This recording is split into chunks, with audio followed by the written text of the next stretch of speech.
Awakening with Brahma Kumaris. नमस्कार and a very warm welcome to awakening with Brahma Kumari. ओम शांति। जो पूरी श्रृंखला में हमारी बातचीत रहती है उसमें हमारी कोशिश यही रहती है कि आपके जीवन में जो कुछ घट रहा है उसी का अक्स नज़र आए हमारे इस प्रोग्राम में, और फिर हम बाबा का ज्ञान लेकर सॉल्यूशंस ढूंढते जाएं। एक एक समस्या को उठाएं, एक एक सब्जेक्ट को लें और फिर हम सॉल्यूशंस की तरफ बढ़ते जाएं। लेकिन फिर भी कुछ ऐसी बातें होती हैं जो आपके ज़िंदगी से जुड़ी होती हैं, आपके मन में उठ रही होती हैं।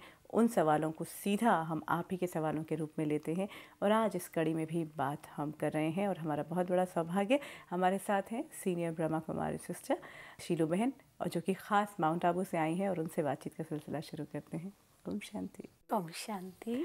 आपका बहुत बहुत स्वागत। और जिस तरह से आप लोगों के सवालों के जवाब देती जा रही हैं शीलू बहन, कहीं ना कहीं वो सवाल जो बहुत इंडिविजुअल हो जाते हैं, बहुत ऐसा लगता है कि अब इसके आगे ये कहाँ, आगे मैं कहाँ बढ़ूँ, क्योंकि जिस जर्नी में हम होते हैं कई कई ऑब्स्टिकल्स आने लगते हैं। तो वो ऑब्स्टिकल्स जब हटते जाते हैं तो अभी तक जो आपके पास सवाल आ रहे हैं, जिस तरह से लोग जो हैं वो अपनी बातें परमात्मा के बारे में भी बात करें, क्योंकि आज हम परमात्मा के ऊपर ही ज़्यादा बात करेंगे, तो आपको क्या लगता है कि क्या हम सचमुच में परमात्मा के सही स्वरूप को समझकर योग के माध्यम से जो हमारे कार्मिक अकाउंट्स हैं उन्हें कन्वर्ट करने में पॉसिबल हो पा रहे हैं, हम समझ पा रहे हैं, उसे इम्प्लीमेंट कर पा रहे हैं? बिल्कुल कर पा रहे हैं, क्योंकि परमात्मा ने अपनी समझ हमें स्वयं दी है और उस समझ को धारण करके उनको याद करके हम अपने जीवन में बहुत बड़ा परिवर्तन ला रहे हैं। तो जो जो ये प्रक्रिया कर रहे हैं उनके जीवन में बहुत बड़ा परिवर्तन आ रहा है। बिल्कुल।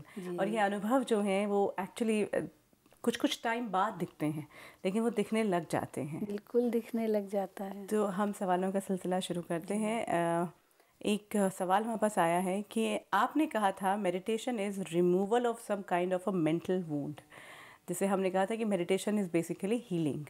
मेडिटेशन का अगर हम शाब्दिक अर्थ भी देखते हैं तो it means to heal, meditate. या तो हीलिंग कैसे होती है? Indirectly you can say it is removing a wound, no doubt. बिल्कुल। तो क्योंकि हम अपने मन को समझ देते हैं बुद्धि के द्वारा। समझो कोई ऐसी दुखद घटना हुई, क्योंकि एक्चुअली हीलिंग क्यों चाहिए? क्योंकि हम दर्द में हैं। हम किसी भी रूप में अगर देखते हैं, चाहे हमने हर्ट लिया हुआ है, चाहे हमारे पास एंगर है, चाहे हमारे पास लोगों से जुड़ा हुआ है, अगर शीलू बहन देखते हैं तो हम में से हर कोई दर्द में जी रहा है। एक और आगे पूछ रहे हैं कि आपने एक्सप्लेन किया कि उसका मतलब है कनेक्टिंग आत्मा विद परमात्मा, तो उसकी क्या ज़रूरत है? नहीं, पहले तो हम ये समझिए हीलिंग प्रोसेस कैसे है। एक तो हम आत्मा के ज्ञान से महसूस करते हैं कि मैं आत्मा बहुत शक्तिशाली हूँ। तो शक्तिशाली होने के कारण जो मेरे सामने ये छोटी छोटी बातें आती है ये मुझे लगनी नहीं चाहिए, महसूस नहीं होनी चाहिए। जैसे कोई बहुत ही स्ट्रांग व्यक्ति हो, एक पत्थर हो, पहाड़ हो, उसको कितनी भी कोई ठोकर मारे, पत्थर को या पहाड़ को क्या लगेगा? तो मैं स्ट्रांग हूँ। तो उस स्ट्रेंथ को अंदर से जब हम समझते हैं तो हमें ये छोटी छोटी बातें दुख कष्ट नहीं देती है, ये आत्मा के ज्ञान से। दूसरा, परमात्मा के ज्ञान से हमें वो शक्ति आती, मैं अकेला नहीं हूँ। कहा जाता है जिसका साथी है भगवान उसको क्या रोकेगा आंधी और तूफान। तो भगवान मेरे साथ है, उनकी छत्र छाया मेरे सिर पर है, तो उस सर्वशक्तिवान की शक्ति मुझे मिल रही है। तो छोटी छोटी बातों में मैं क्यों उलझ रहा हूँ? और इनफैक्ट अगर हम देखें तो जिस युग में हम रह रहे हैं शीलू बहन, जहाँ पे चारों तरफ पूरा वातावरण ही नहीं, पर्यावरण और हर तरह के सर्कमस्टांसेस और लोग जो हैं वो इतनी नेगेटिविटी से भरे हुए हैं, और उसी में मुझे जीवन जीना है। जी, इसलिए वो राजयोग मेडिटेशन के द्वारा हम इतनी पॉजिटिविटी अपने अंदर भरते जो नेगेटिविटी मुझ पर अपना प्रभाव नहीं डालती। और तीसरा, जो ड्रामा का हमें ज्ञान मिला है, इस ड्रामा के ज्ञान से हम कई बातों को इसे फुल स्टॉप लगा सकते हैं, विस्तार को संकीर्ण कर सकते हैं, समेट सकते हैं सहज रीति से। तो मन को हम शांत कर सकते हैं। ये जो मन को शांत करना हम सीख जाते हैं उससे हमारी बहुत हीलिंग होती है। जैसे वुंड को हील करने के लिए दवा लगाते हैं, मलहम लगाते हैं, ये मलहम का काम करती है। अंतर में बहुत सांत्वना आती है, संतोष आता है, एक आथत मिलती है, एक अंदर का एक जैसे वो कंटेंटमेंट की फीलिंग है कि जो कुछ हो रहा है इसमें कोई राज है, कोई कल्याण है। उस राज और कल्याण को हम समझ करके उसमें हम दुखी नहीं होते। ये तो है कि हम एक जब भरने लगते हैं अंदर से तो हम बहुत कंटेंटेड फील करने लगते हैं, और जब हम डिप्लीटेड हैं, और वो योग से ही होता है कि जो बिल्कुल, कंटेंटमेंट और बिल्कुल। एक भरना जो है पूरा। क्योंकि क्या है, योग से अंदर हम शक्तिशाली बनते हैं। देखिए कोई चीज़ है अंदर शक्तिशाली है, भरपूर है तो हिलती नहीं, खाली होगी तो हिलेगा। मटका है खाली होगा तो हिलेगा, भरपूर होगा तो हिलेगा नहीं। तो अंतर से जो भरपूर होते जा रहे, इसलिए ये बाहर की चीज़ें हमें हिलाती नहीं। बिल्कुल, तो यहाँ ये एक क्लैरिटी ज़रूर आ जाती है। और इन्होंने कहा कि I wish to meditate just to connect with परमात्मा। I don't want to take a boon, it is not for healing any wound also. या ठीक है, तो हम कहते हैं ये मदद है कि हीलिंग होती है, पर समझो ये नहीं भी चाहिए तो परमात्मा से सर्व संबंध जोड़ना ये तो बहुत ही सुखद बात है।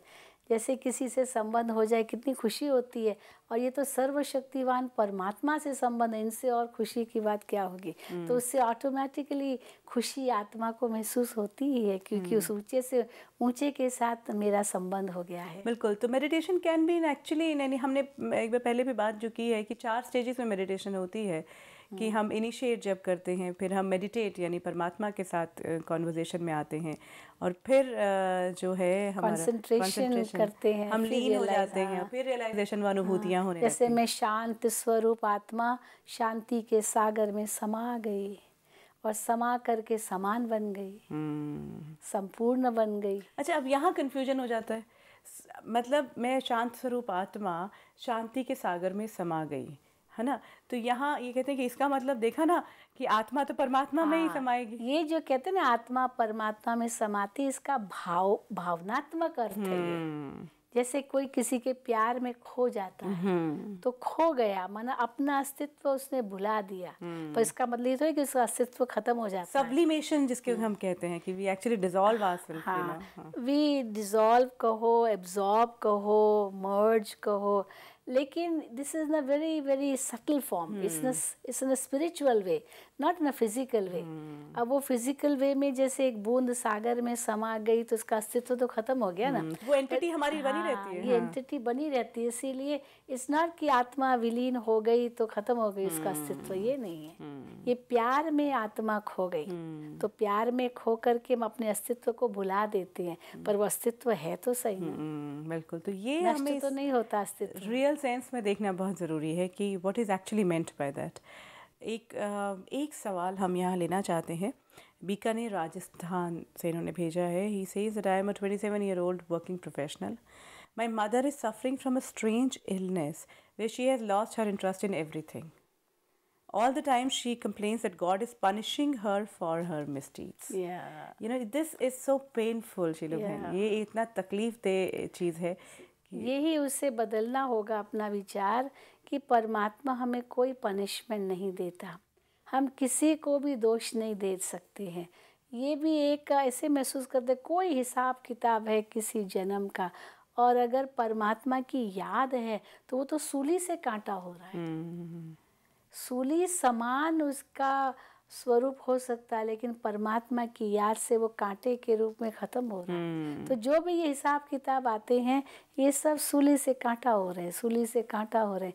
अगर ये हम समझेंगे ना तो उसमें दुखी नहीं होंगे। बिल्कुल, और परमात्मा कभी भी आपसे नाराज़ नहीं हो सकता, ये हम हर बार कहते आ रहे हैं। हाँ बिल्कुल। God can never, in fact God is actually wanting to love us. Yes, God loves us all the time. Yeah, but right now हम कैसे भी हैं, भगवान के अंदर में हमारा प्यार, हमारे प्रति प्यार कभी कम नहीं होता। तो ये संकल्प ही हम न करें कि कोई पनिशमेंट है। यहाँ इनकी प्रॉब्लम, पर इनकी मदर की प्रॉब्लम यही है कि she breaks into crying every hour and keep asking for cure, और we have consulted a few doctors but for no cure.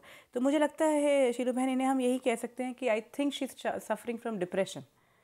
Depression के कारण ये सब होता है, और डिप्रेशन भी आता है क्यों है? Negative thinking about the self.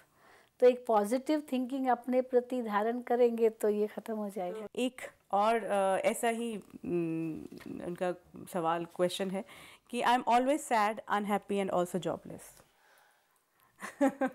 ये सारी चीज़ें एक साथ हैं, ये और भी बहुत सारे लोगों के साथ आजकल हो रहा है। In spite of having masters in engineering from a reputed college, I have been cheated, tormented, tortured, humiliated, insulted, and those crooks who did it are enjoying. I've lost faith in God, although I used to be spiritual. यही अपने अंदर में धीरज रखना होगा। अगर कोई व्यक्ति बुरे काम करके भी मौज कर रहा है, खुश हो रहा है, आनंद महसूस कर रहा है, ये कोई उसके बुरे कर्मों का फल नहीं है, ये उसके कोई पूर्व के ऐसे अच्छे कर्म है जिसका वो फल पा रहा है। अभी जो वो कर्म कर रहा है वो तो संचित हो रहे, और मेरा हो सकता है कोई ऐसा गलत कर्म मेरा होगा जिसके कारण कुछ दुख महसूस हो रहा है। खुद ही कह रहे हैं कि I am suffering because God has not given me any maturity, intelligence, awareness of what to do at what time. To God for that. That's what. ये भी क्यों सोच रहा है कि मेरे अंदर ये नहीं है, मेरे अंदर नहीं है। दुनिया में कितने लोग हैं जिनके पास ये भी नसीब नहीं है जो हमारे पास है। there are many people who are so downtrodden that they have nothing compared to what we have. तो अगर उस रूप से हम देखें, हम तो बहुत भाग्यशाली है। अब इतनी पढ़ाई की ये कोई कम भाग्य है? कई बेचारे पढ़ाई भी नहीं कर पाते हैं। तो वही वो कह रहे हैं कि मैं इतना डिप्रेस्ड, फ्राइटेंड फील करता हूँ जब भी मैं इंटरव्यू देने जाता हूँ, because people in my area abuse me, especially before interview, and always some problem occurs and I usually don't attend the interview also. I've lost confidence. I'm also aging. I don't know what to do. I feel like dying. नहीं यहाँ इतना depression में गए हुए हैं ये भाई।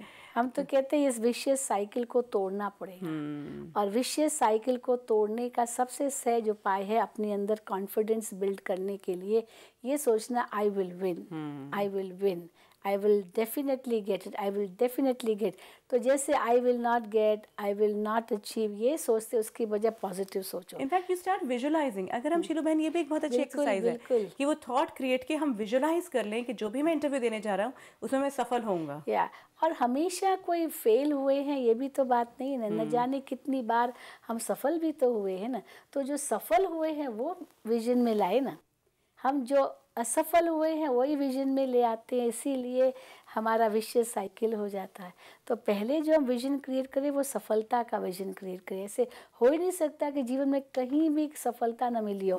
अब इतनी ऊंची पढ़ाई कर ली तो सफलता के बिना थोड़ी कोई इतनी ऊंची कोई पढ़ाई कर सकता है। कई तो बेचारे बच्चे हम देखते हैं बचपन में स्कूल छोड़ देते हैं, कई कॉलेज में आकर के छोड़ देते, नहीं पढ़ सकते, कई कारण बनते। अब इतने हद तक पढ़ाई की तो वो तो सफलता की निशानी है। तो उस हिसाब से देखे, फिर वही फीलिंग्स लाए और उसके आधार से फिर कॉन्फिडेंस से पेपर देने जाएं या एग्जामिनेशन देने जाए तो क्यों नहीं पास होंगे।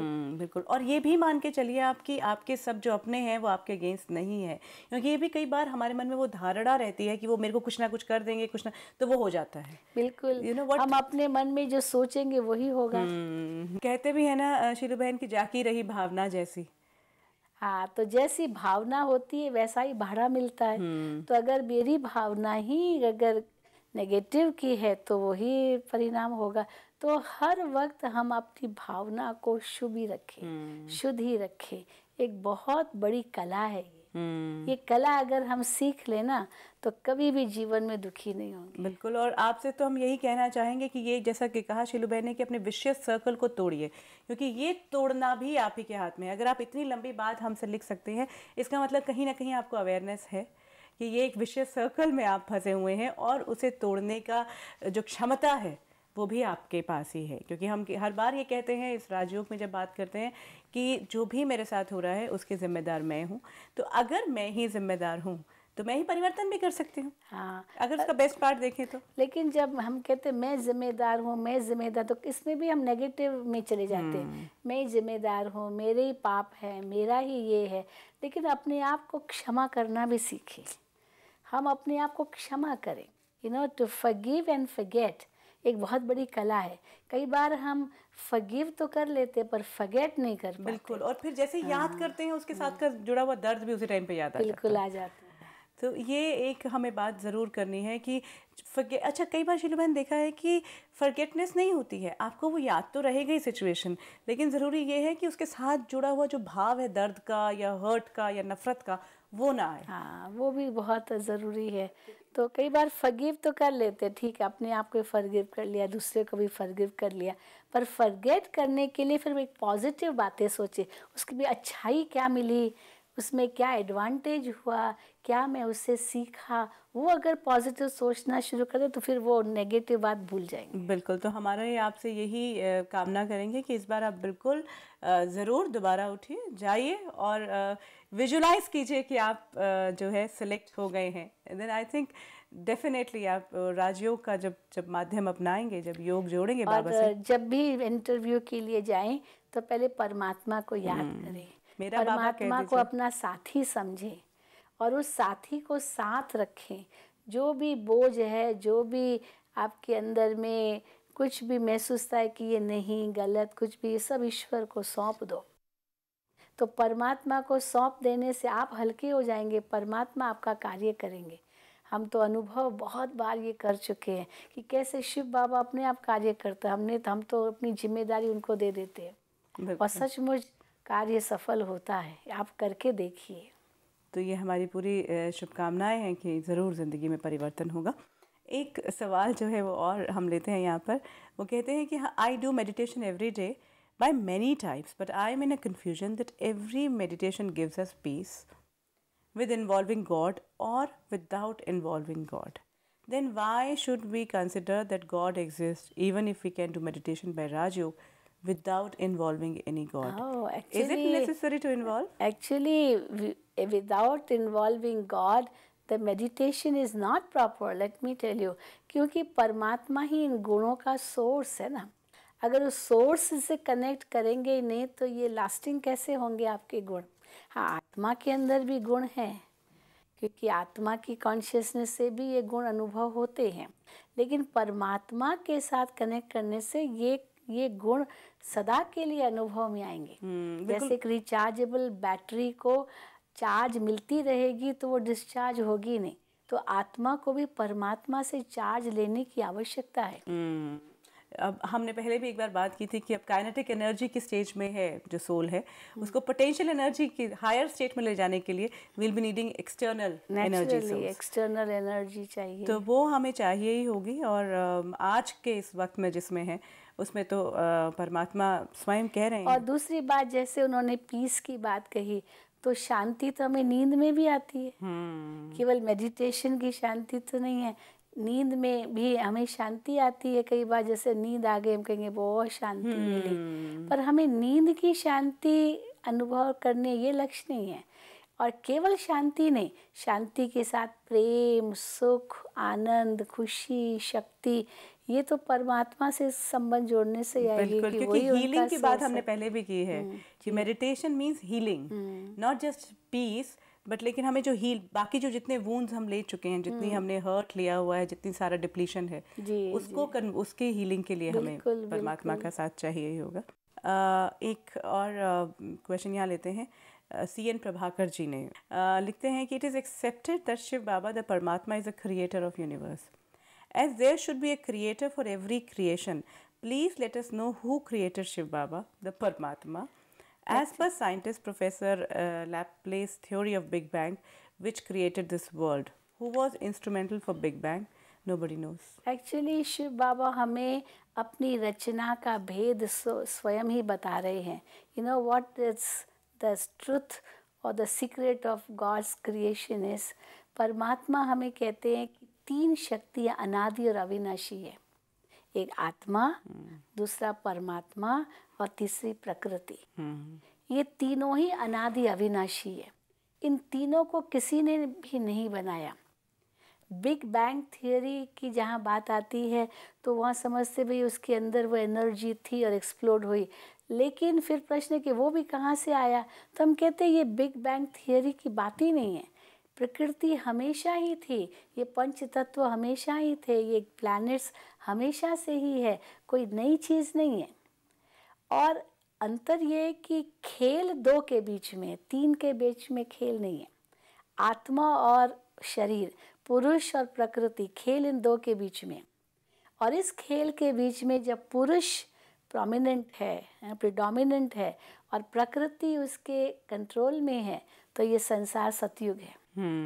लेकिन सृष्टि चक्र अनुसार समय आता है जब प्रकृति मालिक हो जाती है और पुरुष या आत्मा उसका सबऑर्डिनेट हो जाता है, और परिणाम स्वरूप संसार कलयुग है। जैसे कार का ड्राइवर कंट्रोलर हो और होश में है तो गाड़ी चलाना तो खेल है, it's a game, it's a pleasure.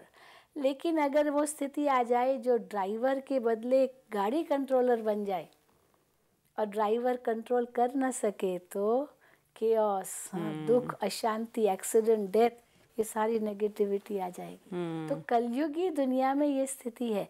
लेकिन जब ऐसी स्थिति आती है तो परमात्मा को इंटरवीन करना पड़ता है, और वो इंटरवीन करके फिर से पुरुष यानी आत्मा को मालिक बनाता है और प्रकृति को अधीन करता है। फिर सतयुग आता है। तो ये संसार का खेल है। बिल्कुल। और पुरुष और प्रकृति की बात जो है वो काफ़ी टाइम से हम उसका सही स्वरूप जो है वो आज हम समझ सकते हैं कि जहाँ प्रकृति जब हावी होनी शुरू हो गई, और प्रकृति अगर हम देखें तो 5 तत्वों का शरीर भी तो प्रकृति है। बिल्कुल वही प्रकृति वो है। हावी अगर हम पे हो गई है, इंद्रियां हावी हो गई आत्मा पर, तो यहाँ जो है वो प्रॉब्लम शुरू हो जाती है। उसका एक बिल्कुल। इसीलिए ये नहीं कि हर चीज़ का रचयिता है, लेकिन ये तीनों शक्ति अनादि अविनाशी है। तो ये भी प्रश्न नहीं हो सकता कि परमात्मा को किसने बनाया। अब परमात्मा को किसने बनाया, तो जिसने उसको बनाया तो वो परमात्मा होना चाहिए। फिर उसको किसने बनाया, तो जिसने उसको बनाया वो परमात्मा। तो कहा यह जाता है कि परमात्मा स्वयंभू है। स्वयंभू है, आत्मा भी स्वयंभू है, प्रकृति भी स्वयंभू है। तीनों को किसने रचा नहीं है।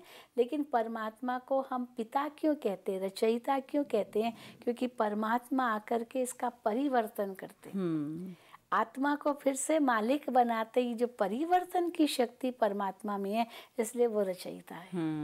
तो नव मानव का निर्माण होगा, नव मानव का, नई दुनिया का, नव युग का, नए कल्प का, नए सृष्टि चक्र का। तो ये निर्माण का कार्य, फिर से उस स्थापना का कार्य, ये परमात्मा का कार्य है। बिल्कुल। तो हम उम्मीद करते हैं बहुत से दर्शकों को ये कन्फ्यूजन दूर हुई होगी। एक सवाल लेते हैं। I want to know what is death. If without God's wishes nothing moves, then why people die unnaturally? अब हम ये भी इसमें बताना चाहते हैं, इट्स नॉट कि without God's wish nothing moves. ये भी एक बहुत बड़ा एग्जैजरेशन है कि पत्ता हिलता तो ये भगवान के हुक्म से ही हिलता है। नहीं, ये प्रकृति की शक्ति है। प्रकृति में भी सतो रजो तमो स्थिति आती है। प्रकृति में स्थापना, पालना, विनाश होता है। ये प्रकृति की शक्ति है। आत्मा के अंदर भी स्थापना, पालना, विनाश है। हम मकान बनाते हैं, फिर उसको मेंटेन करते हैं, फिर उसको डिस्ट्रॉय करते हैं। तो ये आत्मा की स्थापना, पालना, विनाश की शक्ति है। फिर परमात्मा में जो स्थापना, पालना, विनाश की शक्ति है, वो एक बेहद का रूप है। सृष्टि का ही के चक्र की स्थापना, पालना, विनाश उस हिसाब से है। इसीलिए वास्तव में ये नहीं कि कोई भगवान के हुक्म के बिना कुछ नहीं होता। तीनों की अपनी अपनी शक्ति है, तीनों का अपना अपना लॉज ऑफ नेचर कहा जाता है, और लॉज ऑफ स्पिरिचुअल लॉज की बात होती है। परमात्मा ना आत्मा के कर्म में हस्तक्षेप करेंगे, ना प्रकृति के एक्टिविटी में हस्तक्षेप करेंगे। हर चीज़ अपने नियम अनुसार चलती है। If the karma is responsible for the death, then why infants die who has not done any karma? जो बच्चा अभी पैदा हुआ होता है, जो न्यू बॉर्न बेबी होते हैं, उनकी मृत्यु क्यों नहीं? लेकिन बच्चा तो शरीर है ना, आत्मा तो पूर्व जन्म से आई है ना। तो इसीलिए क्या उसके पूर्व जन्म के कर्म होंगे जो जन्म लेते ही वो आत्मा शरीर छोड़ देती। जैसे हम कई बार देखते हैं, बच्चा पैदा हुआ, गोल्डन स्पून इन माउथ। बच्चा पैदा हुआ, पिता करोड़पति है, बेटे के नाम पर 1 लाख रुपया बैंक में जमा कर दिया, तो बच्चा लखपति बन गया जन्म से। अभी क्या कर्म की जो लखपति बन गया? अवश्य पूर्व जन्म में उस आत्मा ने बहुत दान पुण्य किया होगा, तभी तो अगले जन्म में वो धनवान के घर में पैदा होता है। तो ये केवल उस बच्चे का रूप न देखे, वो आत्मा तो पूर्व जन्मों से आई है। बिल्कुल। तो वो जो journey of soul continues actually. एक यहाँ पे सवाल हम ले लेते हैं, why did God the creator create living beings like mosquitoes and cockroaches which invade every house, and we have to kill them using insecticides to avoid getting diseases like dengue fever or chikungunya. And when we kill these living beings, don't we create bad karma for us and have to bear the consequences of this killing action? नहीं, हम ये बहुत कहते से हैं लोगों का ये सवाल है। प्रकृति का तमो प्रधान स्वरूप है। हम कहते हैं सतयुग के अंदर ये सब कुछ भी नहीं था। सतो प्रधान स्थिति प्रकृति के अंदर ये सब नहीं होते। ये प्रकृति की तमो प्रधान स्थिति में ये सब बातें आती है। अवश्य सफाई नहीं है इसीलिए ये मस्कीटोज आते हैं। अगर हम सफाई रखेंगे अच्छी तरह तो ये क्यों आएंगे मस्कीटोज? ये आने का कारण ही है कि सफाई नहीं रखते ठीक ढंग से। और कहीं ना कहीं प्रॉब्लम ये है, लोगों का कहना ये है कि अगर सपोज आ गए और अगर हम उन्हें मारते हैं तो क्या हम कोई कार्मिक अकाउंट क्रिएट करें? नहीं नहीं, हम इस बात को नहीं मानते कि हम कोई ऐसा कार्मिक अकाउंट क्रिएट करते। बाकी मानव जो सर्वश्रेष्ठ है उसको अवश्य इनसे आज क्यों दुख मिल रहा है? क्योंकि मनुष्य के कर्म ऐसे हो गए हैं। अगर मनुष्य अपने कर्मों को सुधारे तो वो उनसे भी दुख न मिले, हम तो ये मानते हैं। और ये तमो प्रधान स्वरूप है प्रकृति का, इसलिए ये सब होता है। हम सफाई रखें तो नहीं होगा। हाँ बिल्कुल। आज जो हमने बातें की, जो लोगों के सवाल लिए, जो बड़े पर्सनल सवाल भी थे, लेकिन वो लेने इतने ज़रूरी इसलिए भी हो जाते हैं कई बार कि उनसे जुड़े हुए बहुत से और लोग होते हैं जिनके जीवन में वो चल रहा होता है। कई बार वो नहीं हमारे साथ संपर्क कर सकते, नहीं लिख पाते, तो इसीलिए हमने ये आज बातें की हैं और परमात्मा को एक सही स्वरूप में जानने की कोशिश की, मेडिटेशन के बारे में जाना है। आपका बहुत बहुत धन्यवाद। ओम शांति। ओम शांति। हो सकता है कोई बात अभी हम प्रोग्राम में ना शामिल कर पाए हों, हो सकता है ये प्रोग्राम सुनने के बाद इस कड़ी में से जुड़ी हुई कुछ बातें आपके मन में उठ रही हों, तो आप अपने सवालों के साथ हमें ईमेल तो कर ही सकते हैं। उसके अलावा आपसे हम ये रिक्वेस्ट करेंगे कि ब्रह्मा कुमारीज के देश विदेश में फैले कई सारे सेंटर्स हैं और आप उनसे संपर्क कर सकते हैं, क्योंकि वहाँ जाकर ही ना सिर्फ आपको कंप्लीशन में ये पता चल पाएगा कि आपकी जो सारी प्रॉब्लम्स है, जो सारी कन्फ्यूजन्स हैं वो दूर होंगी, बल्कि राजयोग को अगर आप सही परिपेक्ष में वहाँ कर पाते हैं, मेडिटेट करते हैं, तो उससे बड़ा बाबा का घर जो है, ईश्वर का घर जो है आपको पुकारता है। आप उसमें आराम से जा सकते हैं। अपने नज़दीक के सेंटर के बारे में जानने के लिए आप हमें या तो फ़ोन कर सकते हैं या फिर ईमेल कर सकते हैं। If you wish to discuss your problem or have a question to ask or want to know your nearest Raj Yoga Meditation Center, call us on 09999744555. Awakening with Brahma Kumaris का ये सफ़र आगे भी यूं ही चलता रहेगा। आपसे यूं ही बातचीत का सिलसिला भी चलता रहेगा। अभी आपसे हम विदा लेते हैं। Om Shanti. Om Shanti. I'm a peaceful soul. Om Shanti Om. I'm a peaceful soul. ये ध्वनि मंगल ध्वनि है। ओम शांति ओम। This